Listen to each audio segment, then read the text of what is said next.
Selamat pagi Indonesia. Anda menyaksikan seputar Bali terkini pukul 10 WITA bersama saya Agus Cegetraya.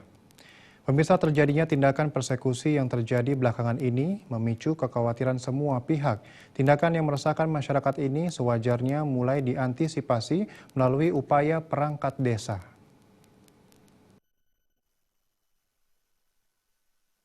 Persekusi adalah perburuan sewenang-wenang terhadap seorang atau sejumlah warga dan disakiti, dipersusah atau ditumpas. Persekusi juga berarti menyiksa dan menganiaya tanpa memikirkan lagi keadilan atau kemanusiaan. Belakangan ini telah terjadi tindakan persekusi dengan sumber masalah unggahan di media sosial yang berkaitan erat dengan isu SARA. Mencegah terjadinya persekusi di Bali, sudah seharusnya pihak perangkat desa melakukan pengawasan baik secara nyata di masyarakat maupun memberikan sosialisasi agar pengguna media sosial tidak sembarangan mengunggah hal berbau SARA di media sosial. Desa Tegalkerte, Kecamatan Denpasar Barat yang penduduknya heterogen, mengharuskan perangkat desa setempat untuk selalu mensosialisasikan langkah-langkah dalam rangka mengantisipasi terjadinya tindakan persekusi, bahkan menangkal radikalisme.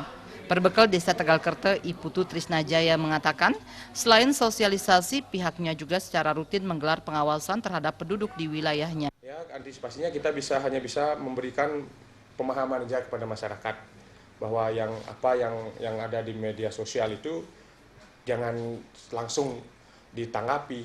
Jadi ini untuk tahap awal kita untuk menjaga kesatuan, terutama keamanan dari desa. Jadi apapun informasi yang ada di media sosial atau media-media yang lainnya itu kita himbau kepada masyarakat untuk betul-betul mencermati dulu. Jadi kalau memang sudah itu benar, baru kita bisa mengambil kesimpulan. Jadi seperti itu, kita hanya menghimbau kepada masyarakat. Karena di desa kita ini, kita di desa yang seperti dikatakan tadi, betul-betul dari semua golongan yang ada di sini seperti itu. Jadi kita berusaha ke pengawasan, penghimbauan, nanti mungkin lebih lanjutnya kita berkoordinasi dengan tingkat yang lebih tinggi untuk melakukan tindakan jika ditemukan hal-hal yang sekiranya bisa berdampak. Upaya mengantisipasi tindakan persekusi juga wajib dibarengi dengan pembaharuan payung hukum.